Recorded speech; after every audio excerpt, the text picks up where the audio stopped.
Olá, estamos de volta com mais uma edição da série Podcast Hipertexto. Nesta edição estarão publicadas algumas das atividades que aconteceram durante a 5ª edição do Simpósio Hipertexto, em 2013, na UFPE. Para abrir a série, você acompanha o áudio da conferência Ensinar na Era Mobile Learning, com a professora Ana Amélia Carvalho, da Universidade de Coimbra, em Portugal. Professora doutora Ana Amélia Carvalho é professora da Universidade de Coimbra, Portugal. É professora titular da Faculdade de Psicologia e Ciência da Educação da Universidade de Coimbra. Tem realizado pesquisa na área de formação de professores na vertente de tecnologia educativa, na educação à distância, particularmente na estruturação de conteúdos, tendo proposto o modelo Múltiplas Perspectivas. Desenvolve também pesquisa na área da Web 2.0, tendo proposto uma taxonomia de podcasts para o ensino. Atualmente coordena em um projeto sobre jogos mobile e mobile learning. Normalmente, todos nós, quando estamos na rua, cruzamos-nos com pessoas, quer na rua, quer também no metrô, no ônibus, não é? E há alguma coisa que nós notamos, normalmente as pessoas têm sempre os auriculares, estão sempre com os seus dispositivos móveis na mão. Não sei se se apercebem, mas quando olho para estas pessoas todas, fico sempre com aquela ideia. Com a ideia de que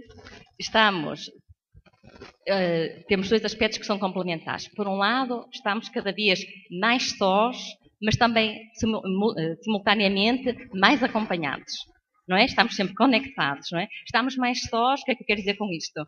Andamos na rua e muitas vezes nem olhamos para as pessoas que estão à nossa volta, não é?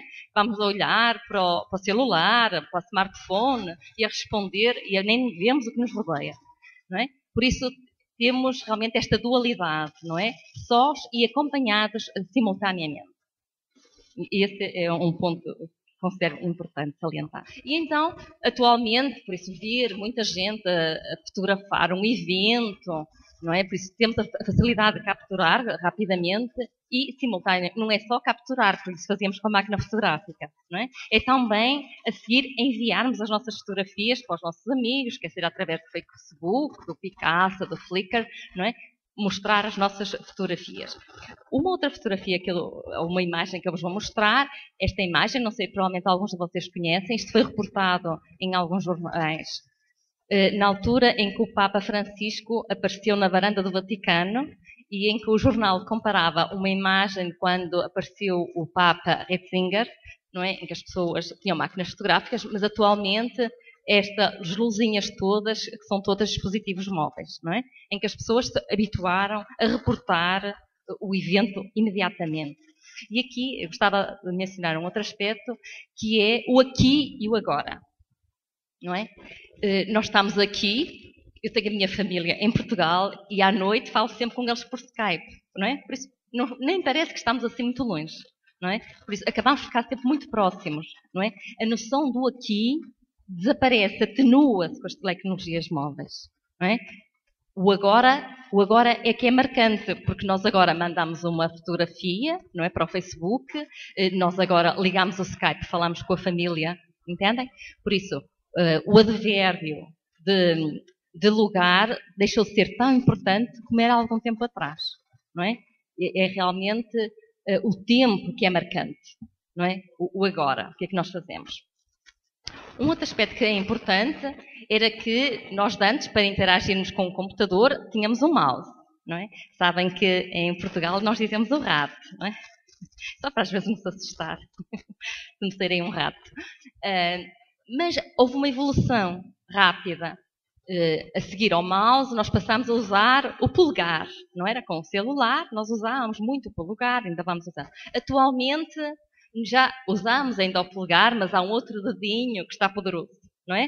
O indicador é que tem realmente o poder, nesta altura. Nós com o indicador avançamos, não é? Percorremos, e depois o polegar às vezes também para aumentar, diminuir, para tirar uma imagem, etc. Não é? Por isso, são estas funcionalidades que realmente os dispositivos móveis nos permitem.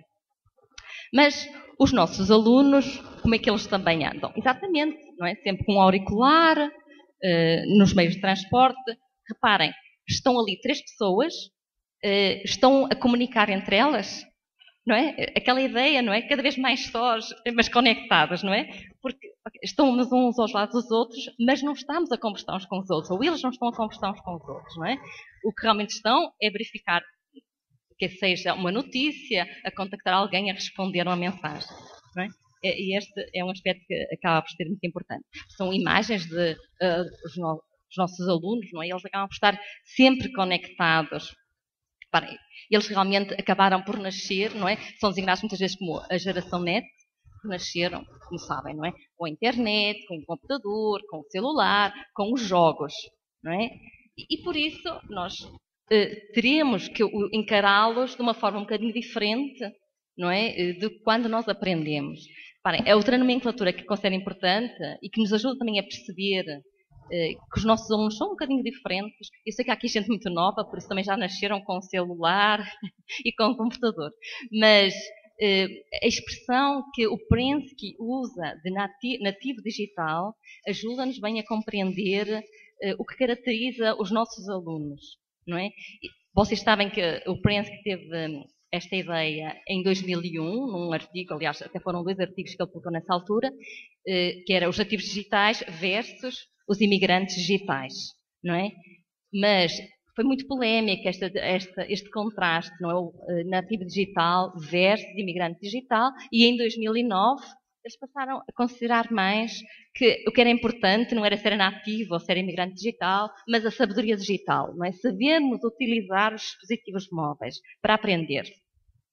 Por sua vez, o Reingold designou esta geração como uma geração polegar, pelo motivo que eu já expliquei há um bocadinho, não é?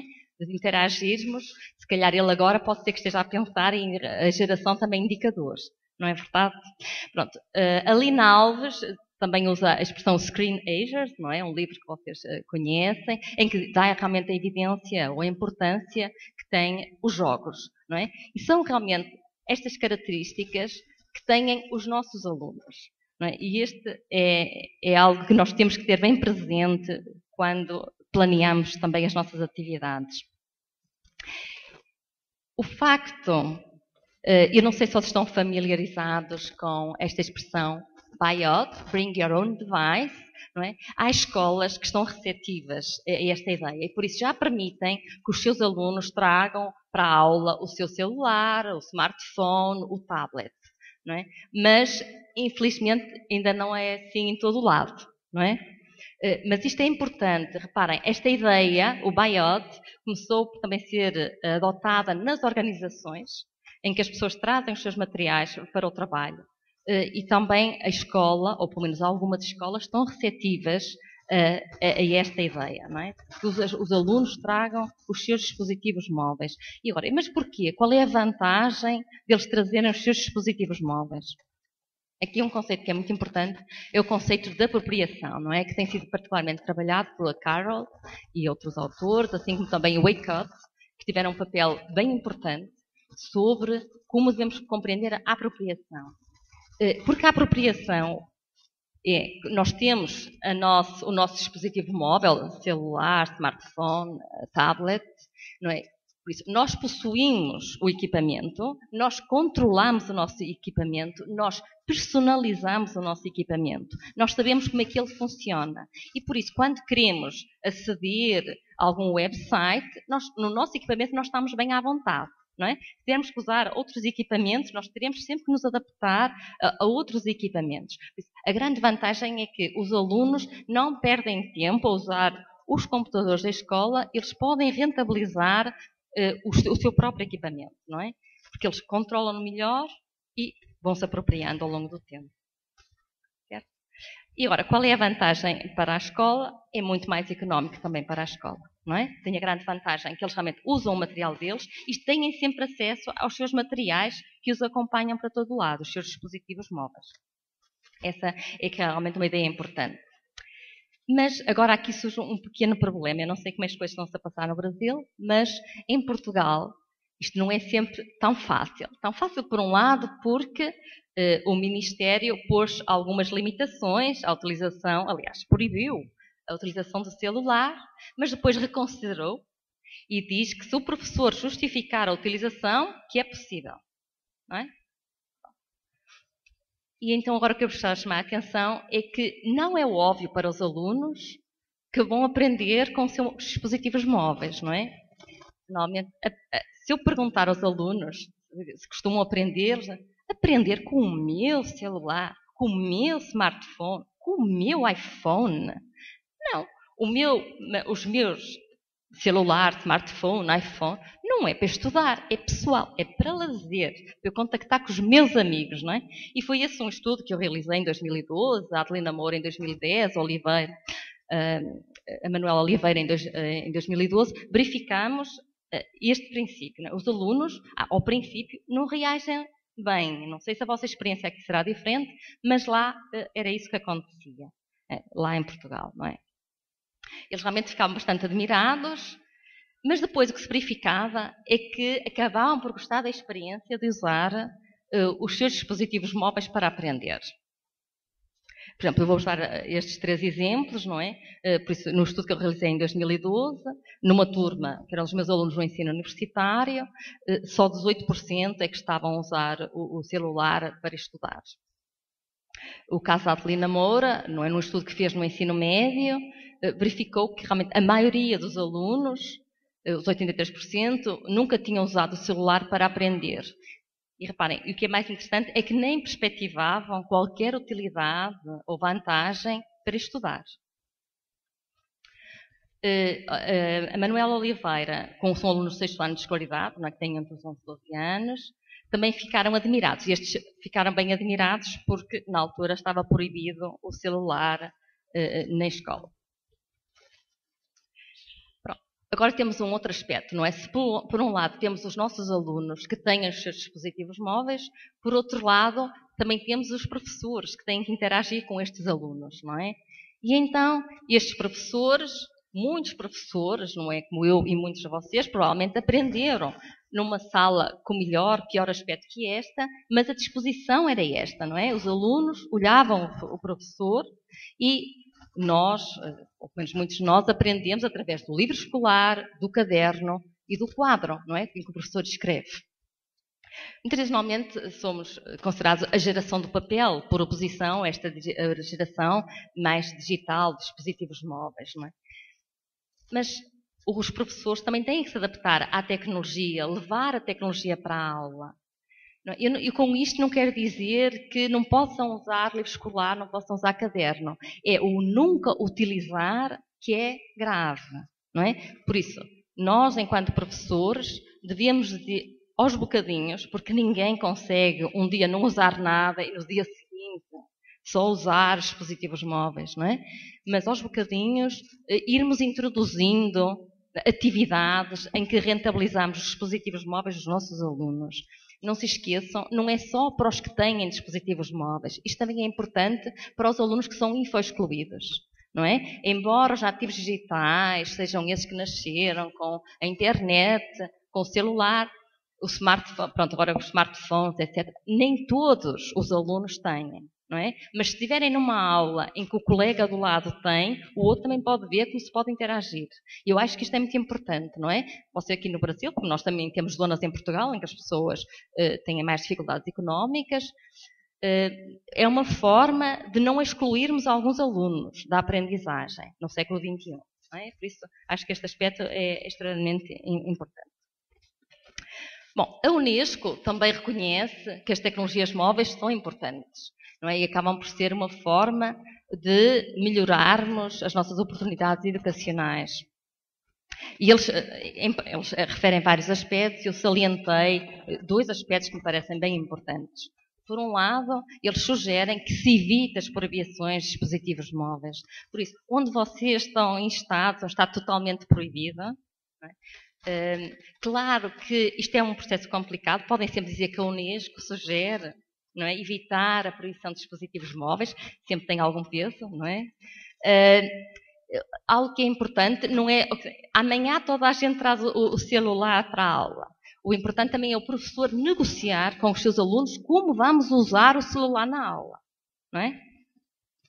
Como vamos usar o celular, porque essa é que faz a diferença. não é? E eles percebam que o celular que eles usam para mandar mensagens aos amigos, para telefonar, pronto, para aceder à internet, na aula vai ser utilizada para aprender determinados conteúdos que o professor vai orientar. E isso faz a diferença, não é? Porque não é por vocês terem alunos que só estejam com um caderno que eles estão atentos ou interessados na matéria. Não é verdade? Não é? Por isso, estas coisas têm que ser negociadas. E este texto da Unesco considera importante por este aspecto, mas também por um outro, que é levar realmente as tecnologias móveis ou inserir as tecnologias móveis na formação dos professores. Não é? Este é um aspecto que é muito importante. Não é?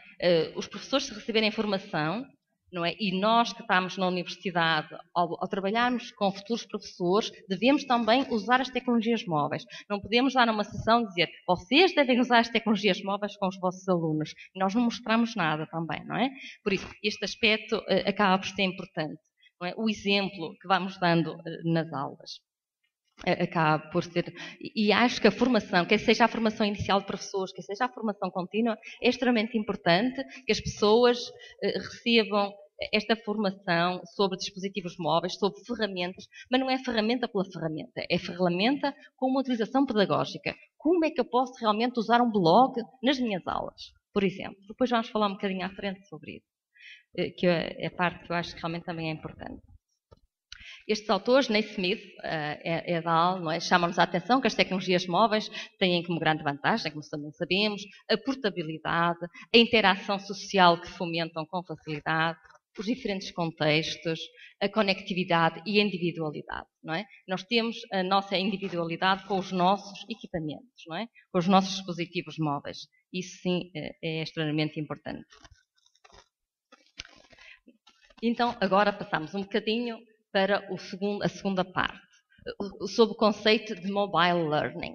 Como sabem, a Agnes Kościuszko, o Lume e o Traxler tiveram um livro que foi bastante importante, já em 2005, onde apresentavam já uma série de estudos. Temos também o caso Pashler, Bavula e outros autores, Waycott, Alexander, Ali, estou só para mencionar alguns, que têm trabalhado o mobile learning. Bom, há 4 categorias principais nas definições, então, de M-Learning, não é?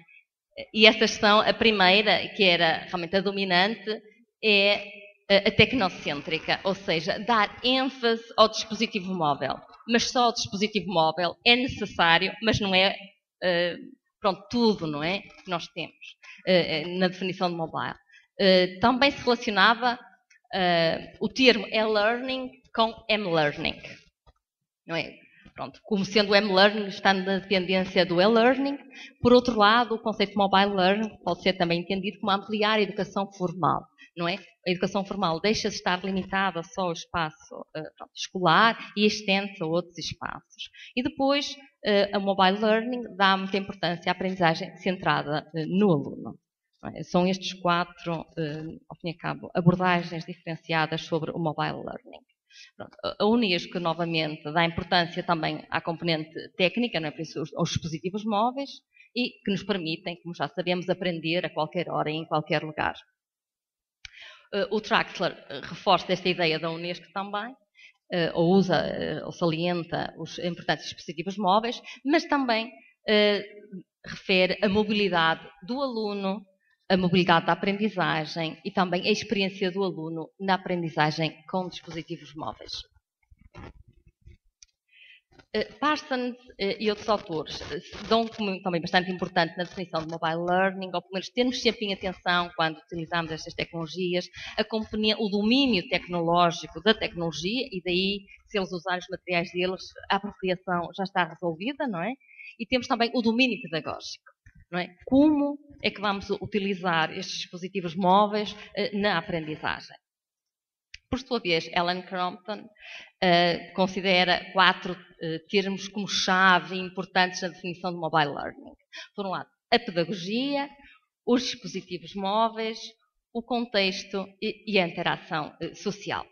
E partindo também destes 4 termos-chave, elas propõem a seguinte definição de mobile learning: aprendizagem em contextos múltiplos, através de interações sociais e de conteúdo, usando dispositivos móveis pessoais. O Quinn fala-nos dos 4 Cs, não é? Ou seja, as affordances principais do mobile. Então, estes 4 Cs prendem-se, então, primeiro com o conteúdo, não é? Nós, ao utilizarmos as tecnologias móveis, usámos-las também para consumir determinados conteúdos. Depois, salienta a importância do computar, ou seja, o sujeito interage com o seu dispositivo móvel, consulta, faz uma pesquisa e recebe a informação, não é? Por isso há esta interação entre o sujeito e o seu dispositivo móvel, não é? Que lhe dá determinado feedback. Depois, um aspecto que é importante é também o da comunicação. A capacidade de comunicar com os outros, que é facilitada pelos dispositivos móveis. E o quarto C tem a ver com a captura. Quer seja através de captura de determinado contexto, lembram-se quando eu há um bocadinho mencionei, quando o Papa apareceu, não é? O Papa Francisco, as pessoas reportaram esse acontecimento, não é? Podemos usar o vídeo, a imagem, o áudio, etc. Lembrem-se que muitas vezes a vantagem que temos das tecnologias prende-se com o facto, no caso dos tsunamis, estão a fazer concorrência comigo. O caso dos tsunamis pode ser foi reportado, não é? Por os celulares, e por isso nós vemos rapidamente. Quando às vezes há acidentes, eles são rapidamente divulgados na internet, todos nós podemos, e muitas vezes podemos ajudar as pessoas, não é? E isso é a parte boa da tecnologia. Claro que depois também tem o reverso da medalha, mas agora vamos só evidenciar para já, pelo menos, a parte boa da tecnologia. Ainda Quinn chama-nos, salienta a importância da intimidade que o sujeito tem com o seu dispositivo móvel e da imediaticidade. E considera ainda que algo que é importante nestes dispositivos móveis é o conceito de aumentar qualquer coisa, como a realidade aumentada. A realidade aumentada vai ganhar também cada vez mais importância na nossa vida, no nosso dia-a-dia e também na aprendizagem. Já se vão realizando alguns estudos neste âmbito que são importantes, embora eu hoje não vou propriamente abordá-los aqui. Há uma série de teorias que estão subjacentes ao M-Learning. Por um lado, há uma teoria, a teoria da atividade, que não sendo específica do M-Learning, tem vindo a ser utilizada. Não é? Foi desenvolvida por Leontiev e Engström, mas tem sido utilizada também para agora o M-Learning, a utilização das tecnologias móveis. Não é? O caso do trabalho do Ecott, de Kuhl ou de Moura, que têm usado a teoria da atividade nos seus estudos. Temos ainda a teoria conversacional, não é? Proposta inicialmente por Pask, que obviamente não relacionada ainda com M-Learning, mas que depois foi retomada pelo Uriart e por Sharple. Temos ainda o modelo ARCS, de Keller, não é? Muito preocupado, muito centrado na motivação, em que tem 4 componentes, este modelo. A atenção, por isso consideram sempre muito importante captar a atenção do aluno para a aprendizagem. Sabemos que sem conseguirmos a atenção do aluno, vai ser difícil motivá-lo para aprender, não é? A relevância do conteúdo, a própria confiança que o aluno vai desenvolvendo e a satisfação que vai tendo neste processo todo de aprendizagem. E, de uma forma geral, vai-se considerando também as noções, o construtivismo e o socioconstrutivismo dentro do M-Learning. Vou-vos agora só mencionar um referencial teórico que foi desenvolvido por Moura, em particular, que foi minha doutoranda, e em que centramos realmente no construtivismo, não é? Talvez assim ajude um bocadinho, no construtivismo, na teoria da atividade e no modelo ARCS. Dá-se particular importância sempre ao contexto da aprendizagem e aqui, com base na teoria da atividade, temos os 3 componentes, o aluno, a ferramenta e a atividade. Por isso, o aluno aprende utilizando uma ferramenta, neste caso, no caso, por exemplo, ela em particular foi o celular, mas qualquer dispositivo móvel, e essa ferramenta funciona como uma mediação para determinada atividade de aprendizagem que, através de uma boa pedagogia, ajuda o aluno a aprender. E assim sucessivamente andamos com este enquadramento que nos permite compreender como podemos abordar também o mobile learning. Mas algo que eu queria chamar a atenção, embora eu tenha mencionado que muitas vezes o mobile learning tenta fomentar uma abordagem construtivista ou socioconstrutivista. Nem sempre isso acontece, não é? Por isso, não é garantia quando os professores estão a usar os dispositivos móveis na escola, nas suas salas, que a abordagem seja essa. Portanto, Naismith acaba por mencionar que podem ser realmente outras abordagens possíveis. A atividade que o professor pode desenvolver na aula pode ser comportamentalista, construtivista, situada ou colaborativa. A aprendizagem colaborativa pode ser informal e a aprendizagem ao longo da vida pode realmente fomentar o apoio ao ensino e aprendizagem. Um aspecto que é importante, não sei se vocês estão familiarizados com o conceito de aula invertida ou flipped classroom. Sim ou não?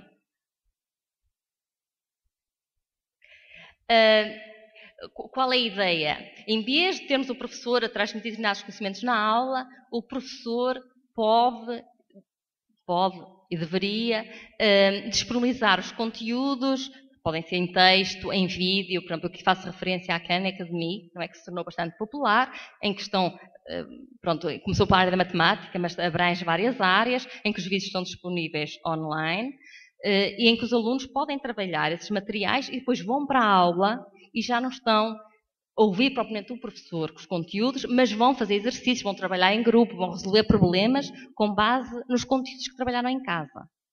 Compreendem? Pronto, esta é a grande diferença e que acaba por ser importante para rentabilizarmos a aprendizagem na sala de aula, não é?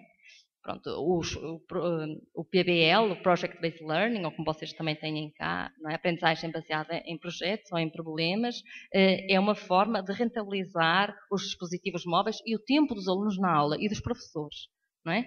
Podemos dar-lhes alguns conhecimentos de outra forma.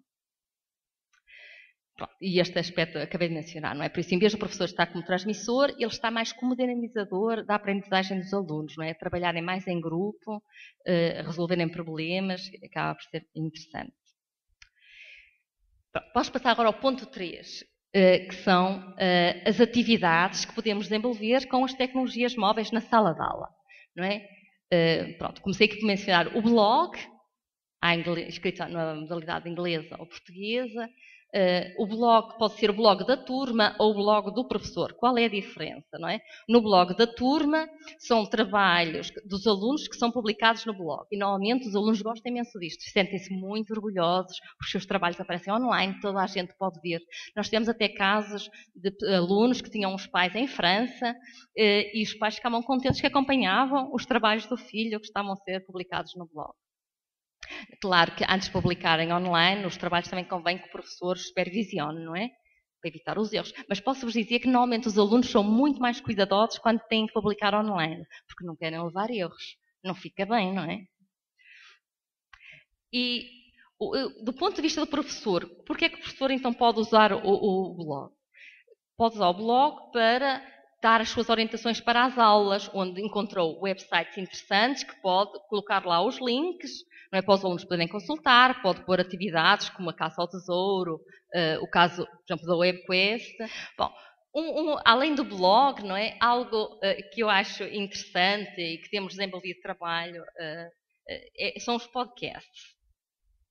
O que é que são, então, os podcasts? Bom, o que são vocês sabem, de certeza, não é?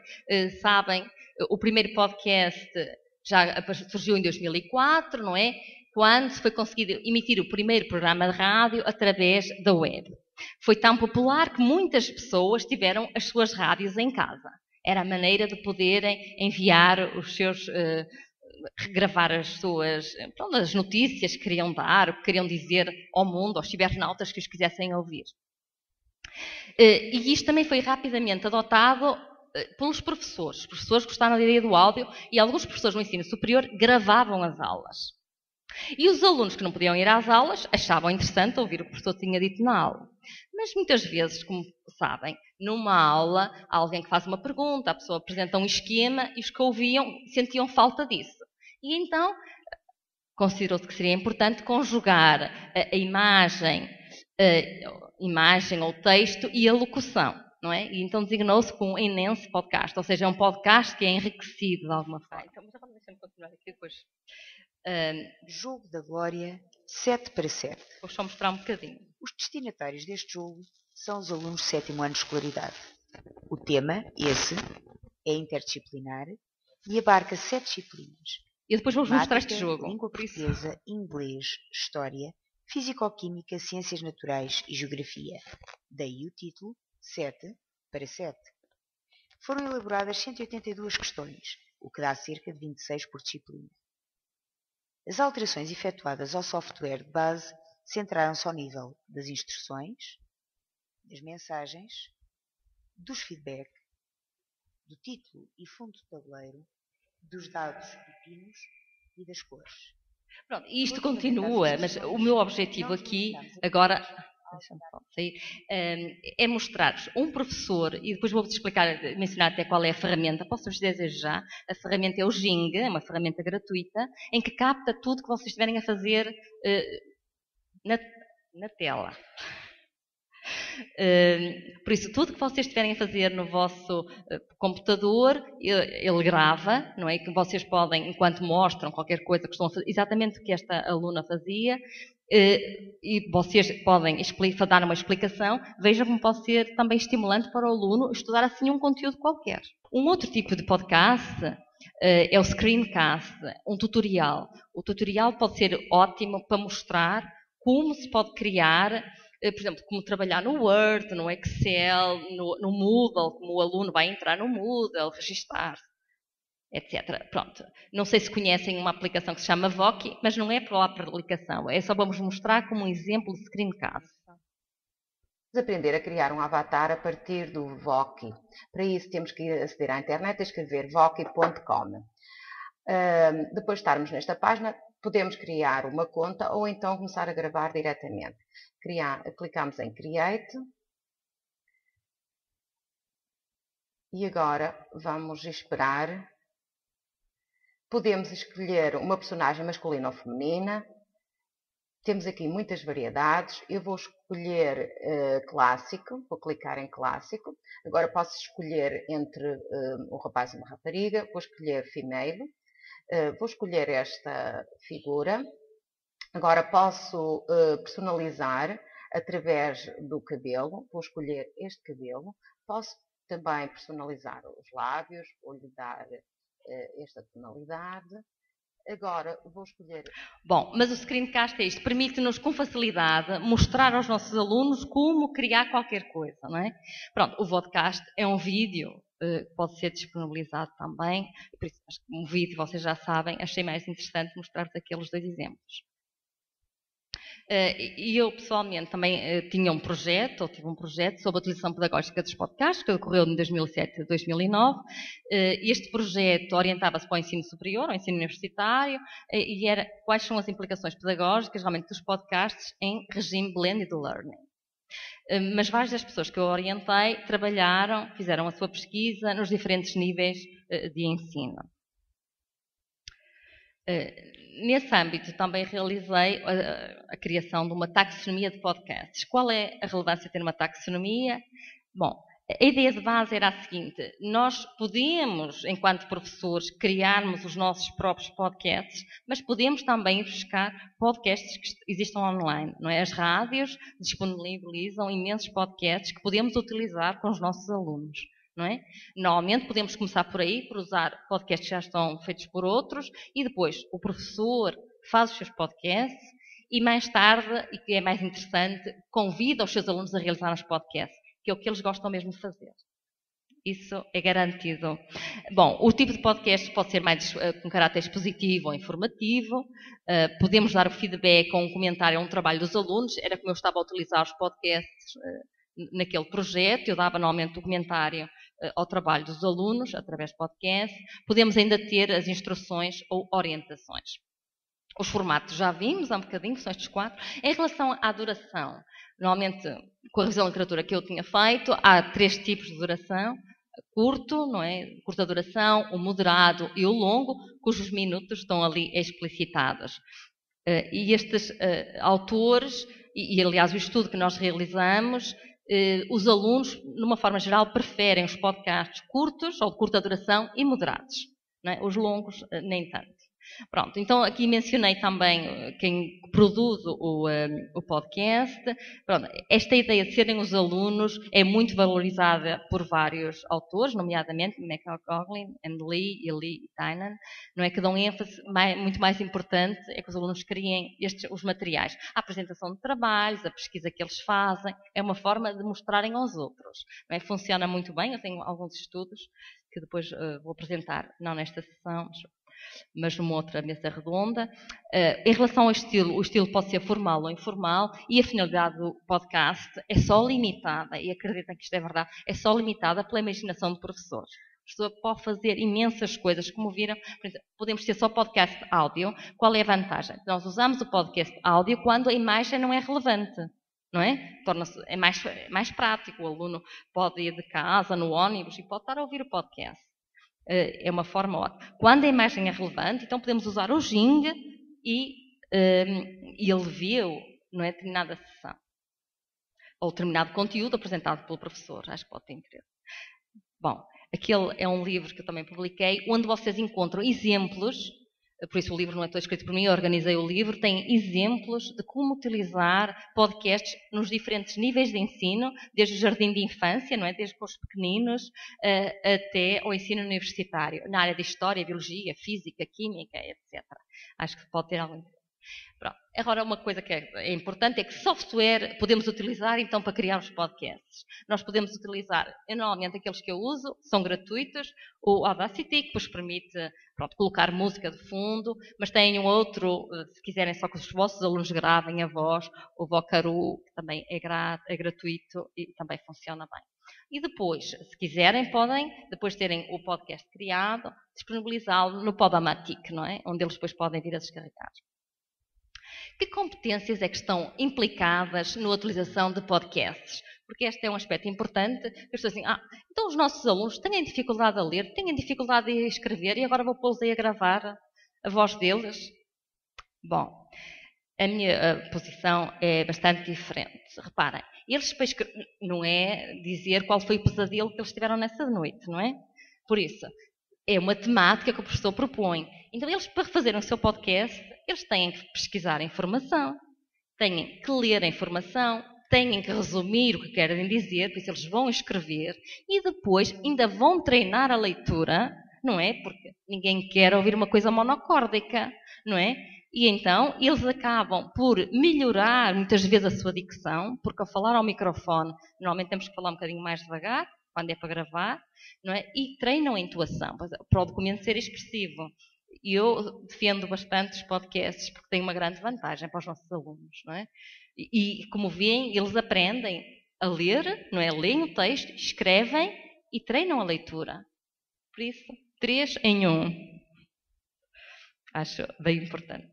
Pronto, outras atividades de escrita que podemos propor, os casos dos microcontos, dos haikais. Haikais é um pequeno poema, não é? De inspiração japonesa. Podemos, no caso da Adelina Moura, ela o que fez foi pedir aos alunos que diariamente criassem uma palavra que eles não conheciam, iam aumentando ao seu dicionário, não é? Pronto, e este e-book que vocês veem aqui foi realizado no TikTok, mas podem usar outros que provavelmente já conhecem, este do PT Calameo, ou ISU, não é? Onde os alunos, muitas vezes os alunos com os seus celulares tiravam uma fotografia e depois reportavam o que é que esse monumento significava. E muitas vezes estes eram trabalhos para trocar com alunos que estavam em França, não é? Uma comunidade portuguesa, uma comunidade francesa, porque no caso das línguas, eu sei que aqui há muita gente interessada nas línguas, não há nada melhor que vermos como nós estamos na comunicação, se o que os nossos alunos estão a fazer, eles próprios é importante, estiverem a comunicar com outra turma da língua que eles estão a aprender, não é? E aí é uma grande vantagem. Isto funciona mesmo bem. Outras atividades, o caso de... Pronto, muitas vezes os alunos não gostam muito de ler, mas se forem recebendo um conto aos bocadinhos para o seu celular ou para o smartphone, eles até leem, não é? 2 parágrafos diariamente, eles vão lendo. Pronto. Podem os alunos também ouvirem ou gravarem os seus podcasts sobre conteúdos curriculares, fazendo entrevistas, podem captar as suas fotografias, vídeos, quer seja no caso de uma visita de estudo, quer seja para documentar um trabalho, não é? Podem fazer os seus quizzes, e aí que também vos vou mostrar já de seguida. Bom, esta ideia toda de consumir e produzir, também podemos utilizar o YouTube, não é? Que provavelmente vocês usam para mostrar, porque no YouTube encontramos muita coisa boa e outra não tão boa, mas nós selecionamos antes da aula, não é? O Picasso, para as imagens, o Flickr, o iTunes, que acabam também por ser importantes. Uma outra coisa que é bastante importante é o QR Code. Pronto, este QR Code permite-vos ir a um congresso que eu estou a organizar na Universidade de Coimbra sobre jogos e mobile learning, que se vai realizar no próximo ano, em maio de 2014, e vocês, pronto, se tiverem a instalação no vosso smartphone, no vosso celular, conseguem aceder através deste QR Code ao website. Pronto, isto é uma possibilidade. Mas agora, como usar isto no ensino? Bom, uma ideia, não é, que algumas pessoas agora estão a ter é os alunos, lá está, no caso até das línguas, os alunos vão se apresentar, escrevem um pequeno textinho e, em vez de mandarem só a apresentação, que podia também ser gravada no podcast, podem convertê-la no QR Code. Então, os outros, quando recebem o QR Code, se quiserem, pronto, aquilo é descodificado e conhecem o colega, que pode vir com a fotografia, etc. Perceberam a ideia? Não é? Qual é a vantagem disto? Nós mostramos, mas só parte, não é? O QR Code, nós percebemos que há ali uma informação que é importante, se quisermos codificar, temos que usar o nosso smartphone, mas pronto, suscita mais a curiosidade. Pode-se fazer também pad papers com QR Code, em que, eu não sei se vocês às vezes fazem determinadas atividades, podem ir criando QR Codes que os alunos vão ter que... Pronto, o QR Code, quando é aberto pelos alunos, depois tem uma pergunta, eles procuram a informação e depois tem um apontador para outro QR Code normalmente, não é? E assim sucessivamente. É uma outra forma de tornar o pad paper mais apelativo e mais envolvente para os alunos. Pronto, por exemplo, onde criar o QR Code, deixo-vos aqui 2 endereços, podem consultar, que vos permite transformar um URL em QR Code, um número de telefone, um texto, vídeo, tudo pode ser transformado em QR Code, não é? Pode ser outras formas de vocês motivarem os vossos alunos a aprender. Pronto. Outra ideia que eu acho que é interessante para os dispositivos móveis é o geocaching. Quantas pessoas daqui, se não se importarem de levantar o braço, já têm feito geocaching? O Brasil tem imensas geocaches, não é? O Brasil é muito grande, pode ter imenso tudo. Não, mas há caixas aqui muito populares a nível mundial. Bom, parece-me que só vi um bracito no ar, não sei se é timidez ou não. Bom, então o que é o geocaching?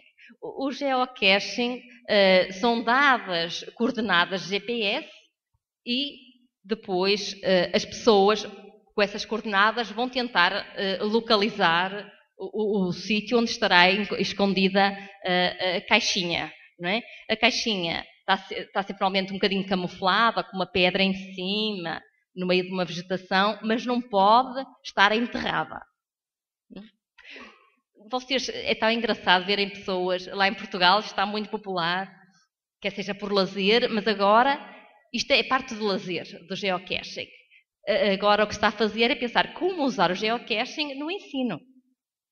E então, para o ensino, podemos criar também uma multi-geocache, não é? Imaginem que é na área de história, na área da biologia, das ciências, querem que o aluno recolha informação sobre determinadas plantas, vão dando coordenadas, ele tem que responder a determinada questão, não é? E depois, tendo essa resolvida, normalmente é só quando eles resolvem uma que conseguem passar à geocache seguinte.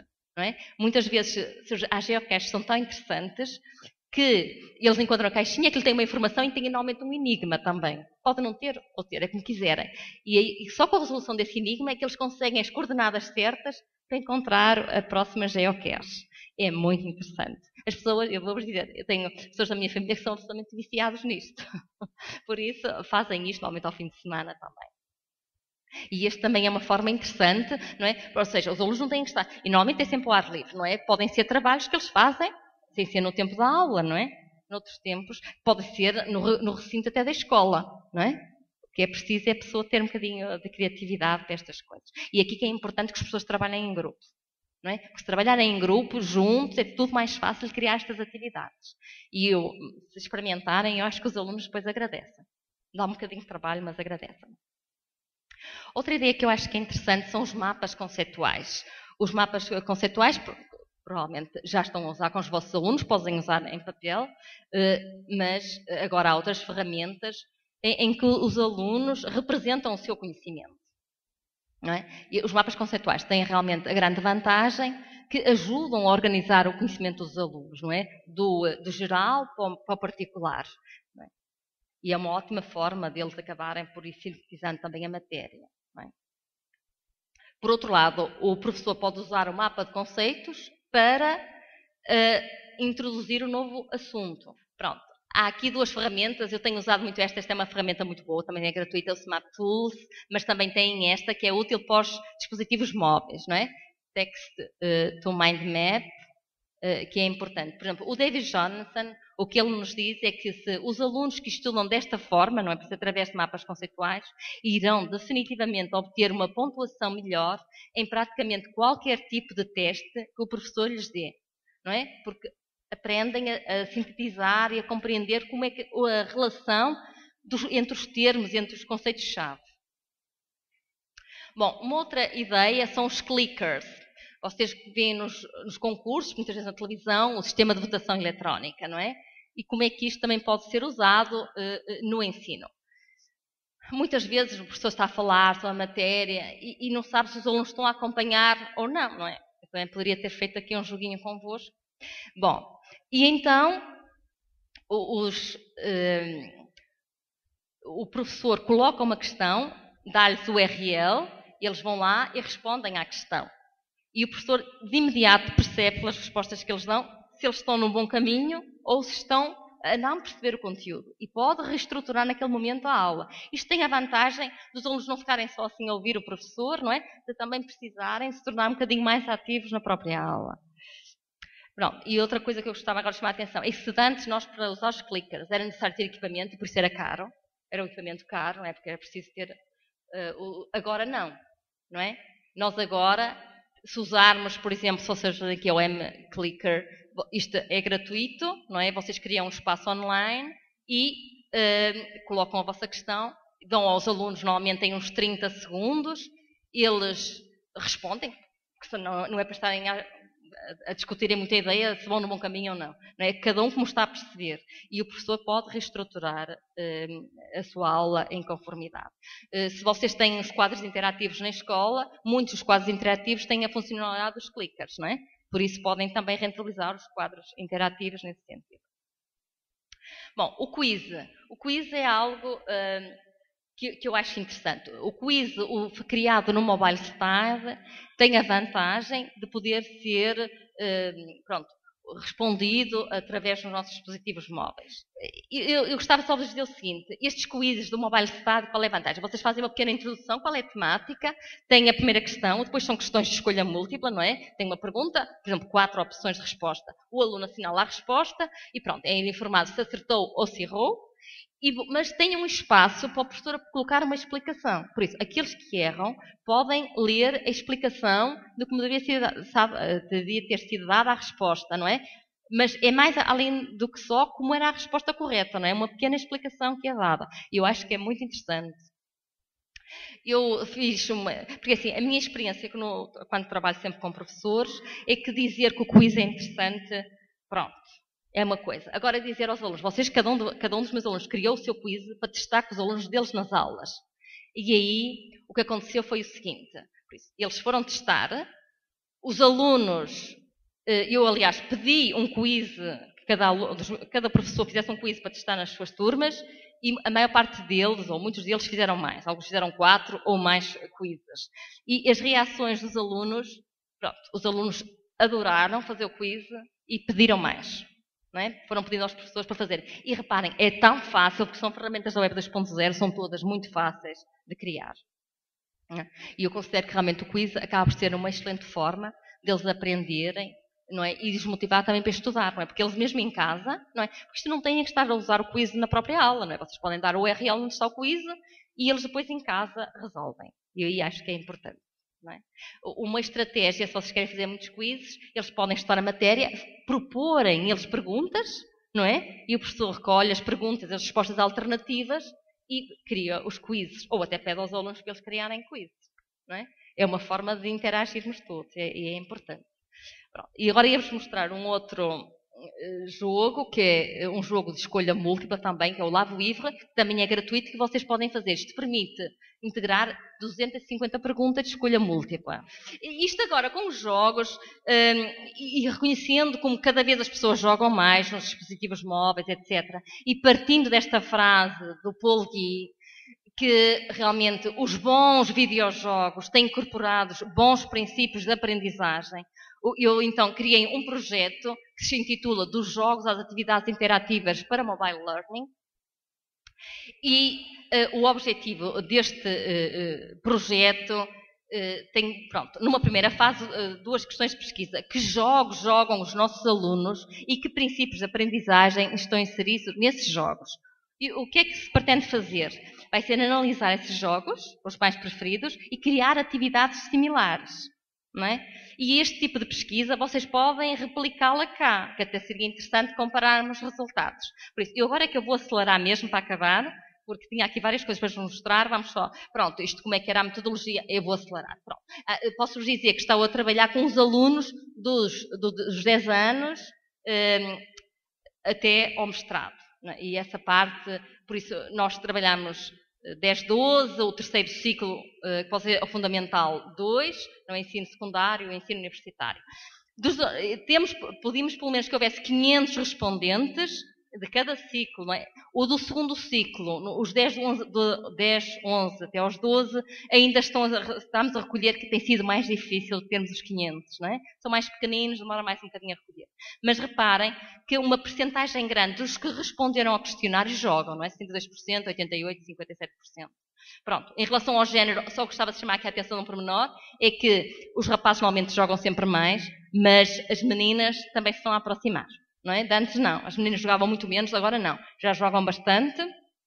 Pronto, aqui eram os dispositivos móveis, mas não tenho tempo para vos estar a explicar, acho que não vale a pena. Pronto, agora, se quiserem saber o que é que eles jogam, olhem, é estes, o terceiro ciclo 13-15, o Subway Surfers, The Sims, o Minecraft, Grand Theft Auto and Pro Evolution Soccer. Pronto, e são então estes do ensino secundário, não é? League of Legends, Pro Evolution Soccer, o GTA, na mesma, o Football Manager e FIFA.